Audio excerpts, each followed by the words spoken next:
Sorry.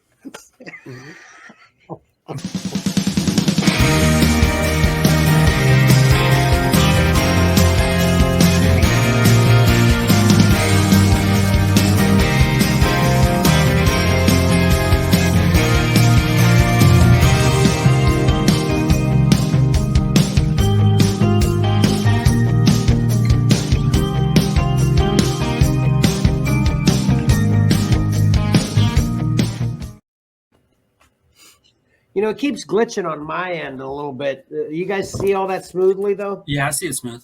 Okay, good. Yeah, Okay. but you're glitching.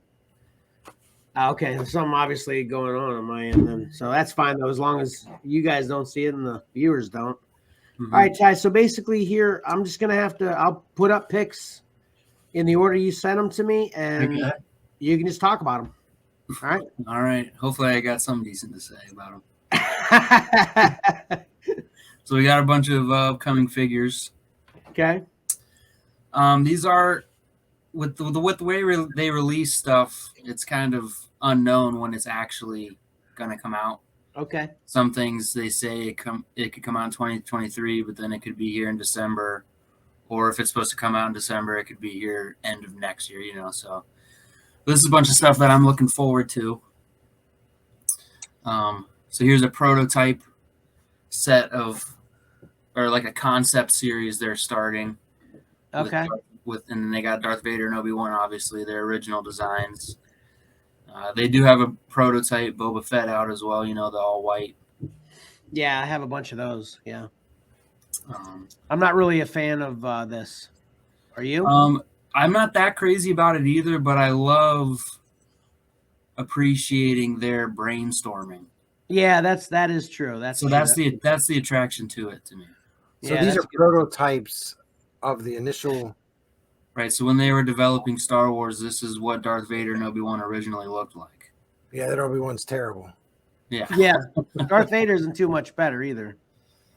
Yeah, they definitely refined his aesthetics a little bit, but you know, it's obviously very similar. Yeah. And they didn't come up with the different color lightsabers yet. Basically, what this is from, Mike, you're probably familiar with. Have you seen the old Luke, the original Luke that looks nothing like Luke? Right, yeah, this is from that. Well, it's funny that they would do this. It's like, okay, this is stuff that didn't make the final cut. Let's go ahead and give you that. They actually, because they got people like me. Right? Yeah, that's true. They did a whole comic book based on all of this too. The original Star Wars. It's really a lot different. Nobody looks right. Isn't like one of the original Star Wars posters too? Darth Vader looks like Darth Vader and everything's normal, but he's got a blue lightsaber. I don't recall that. I'll have to look up what I'm talking about. Yeah. All right, and then we got this. So another great Jedi they're finally releasing. And they have this one a couple weeks ago too.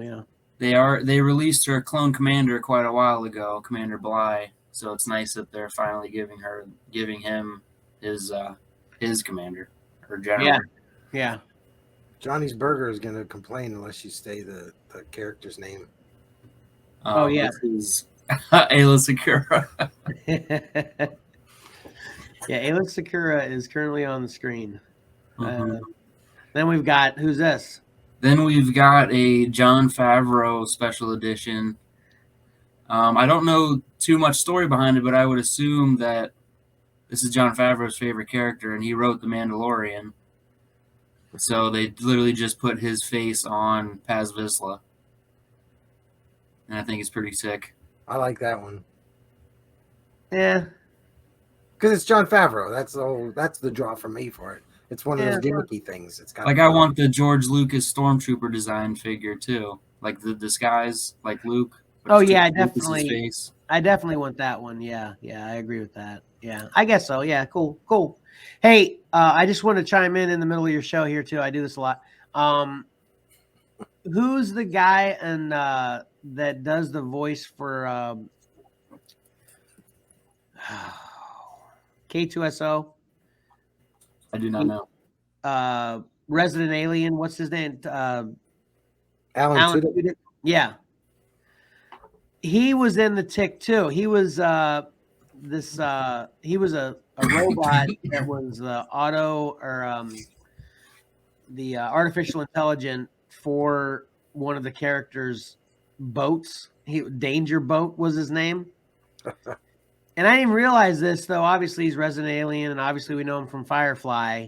But then he was K2SO too. I didn't put all that together. He's like all over coolness. I liked him a lot already. I like him a lot even more now. And he's Sully in iRobot, which is another great movie I love. Oh, I haven't watched that in a long time. Yeah, he does a lot of robot stuff, man. He's awesome. Real quick, funny story. I went to the theater to see that. I ended up going by myself years ago before I met my wife. And it's all about AI and stuff. Yeah. When I go to the restroom after that, the toilet flushes by itself. I go over to wash my hands. Everything is automatic. I put my hand, there's the soap. I put my water, my hand, there's the water. I'm getting freaked out because I just watched this movie about AI, and here the bathroom was all artificial intelligence. That's another one of my favorite movies in general. Obviously, I'm a big Will Smith fan, and that's a big. I probably watch that movie once a month at least. Yeah, I think that's if I were to. Who wrote that book? Is that like an Asimov or something like that? Yeah, I think. Anyway, that's it. People that have read that book feel the same way about the movie that I do. I Am Legend. So poor Will Smith. No, I heard no. I don't think you're remembering that correctly. Yeah, I think they've actually said they did a good job on that one for the people that know the book. I mean, I could obviously be wrong too, but my recollection is that people actually said that movie did a pretty good adaptation to the book. Yeah, I don't think so. If I'm completely wrong, I completely apologize to all listeners. We'll discuss it next week. We'll find the answer. Continue, Tyler. Sorry. All right, now back to Tyler's show. Who's this? We have a what is that? 13th Battalion trooper. It's from the Fallen Order video game. Okay. But we won't really have any appearances of this battalion anywhere else but that game, as far as my knowledge goes. Obviously, another trooper, and I want it. Yeah. All right, who's this? Then we have the I can't even read that much, but it's a trooper from the Clone Wars movie. Okay. Yeah. So same story there. The animated? Yeah, the animated movie, yeah. Okay. Cool. Yeah. What about this one? Then we have some of my favorites coming up from the Republic Commando video game. Did you solve that game? I've asked you that before, I know, but what did you say? I have not yet. That might be something we could do soon, because you can get that. I think that's free on the Xbox Live Arcade, isn't it? Yeah. Yeah. But yeah, I have played through about half of it. I just life. I went through about a quarter of it, I think.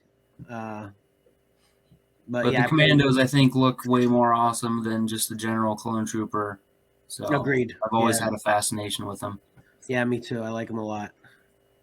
And then this is another part of that team.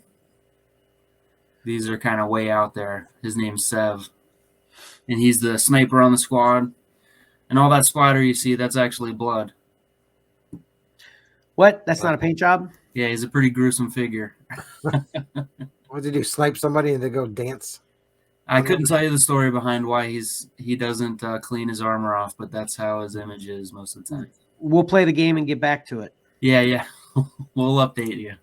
All right, what do we got here? Then now we have on record me telling you about this comic book line that they do with Black Series. Okay. So this is part of the Star Wars Infinities run. The story is kind of like Vader is fighting Luke on the second Death Star, and then Leia comes in to help him, finding out that, it's both of his kids there. He doesn't have the heart to, fight both of them, so he kind of turns back into a Jedi and then goes all white. Oh, okay. So that's a simplistic story. I don't know too much about it, but it's pretty interesting. Cool. I'm gonna interrupt you again here, Ty. It's not my fault this time. We got greatness going on. What's up, Pat? I'm gone for one show and somebody takes my spot. What's going on? Hey, man, that was awesome. I can't wait until you see. Hello, whoever's waving in the background. Oh, what's up, Valor? Hey. I don't know how well that came across. Could you see him at all? It was awesome. It was awesome. Yeah, it looked good. That's what I said. I can't wait till you can watch it from our perspective. I think you're gonna be really, really happy with how it turned out. Yeah. I'm not sure if he understood the name. It sounded like he kept saying seller, I was trying to point to my hat. It came across pretty well. It sounded like he said it right. Yeah. Yeah. Okay. All right. I didn't mean to interrupt, Tyler. I'll hang out and no, it's all good.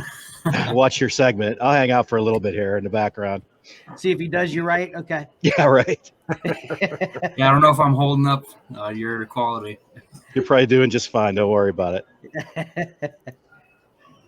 All right, what we got here? Then we have a Princess Leia line. This comic book line is about when after Alderaan explodes from the Death Star, she goes out to try to save other survivors of people from Alderaan originally. I actually read this, and I have multiple copies of it. If you don't have any yet, and I'd be glad to share it with you. Yeah, it is a good story, and I enjoyed the art a lot too. And yeah, I really like this character. It's a great figure looking. It looks really good. Yeah. And then we have Sergeant Creel. Okay. Part of a special unit that Luke runs into, and I don't know if he's a Force user or not. This is the first time I ever found out about him. But so it's definitely going to make me want to look into it more. It's pretty cool. Well, you'd assume he'd be a little bit wielding that lightsaber like a champ. Yeah. We'll see. And giving Luke a run for his money, apparently. Do you know what the name of the storyline is, too? Is it Sergeant Creel? Is that the name? It doesn't tell me here. He's part of the elite group of Scar troopers. Okay. He was in the early issues of when Marvel restarted the Star Wars series. Oh, okay. He hasn't been around for a while, I don't think. But he's still alive? He didn't get killed off or anything? As far as I know, he's alive, yeah. Yeah. But that looks like another cool figure. I love the obscure characters that, whether they wield Force or not, and they just use lightsabers. Like, obviously, I'm a big Asherad Het fan, and, all kinds of secret characters that people aren't aware of unless they watch the movie or unless they read the comics and stuff. The EU, obviously. Mm-hmm. So, anyway, what do you got here? Then we have a little bit taken different than Star Wars. I think this is the only one that's non-Star Wars. That's pretty sick. Yeah, it's a dual pack with Knull and Venom. And I think this is one of the first Venom figures that I think is really nice. Do you know when this is coming out? Oh, it is. Do you know when it's coming out? End of the year. I like that. This is one of my birthday present targets. It's a Target exclusive. Is that what you said? No, one of my targets to get for my birthday. Oh, gotcha. Okay. It's got a little bit of a price tag. How much? $80. Yeah, that's pretty steep. But it's 80 retail, so it's gonna be. You got to get it immediately if you wanted it all, pretty much. It looks sick, that's for sure. Yeah, I like that Venom because he doesn't have the crazy tongue. And what's up with those wings? I don't know. It's in the King of Black storyline. Oh, okay. And then Knull, that might be, well, as far as I know, I don't follow a lot of the toys, but I'm wondering if that's Knull's first action figure. Well, I know in Volume 4 he becomes a god at the end. And that's been spoiled for me. No, he's saying, is this the first action figure of him, though? Yeah, I think it's pretty much I'm almost positive that's the first action figure he's had. Nah, that's of Knull. Yeah. It looks like a good rendition too. I like that. Yeah, it does. It looks cool. I want it now as well. You're doing the same thing Patrick does, Tyler. Good job.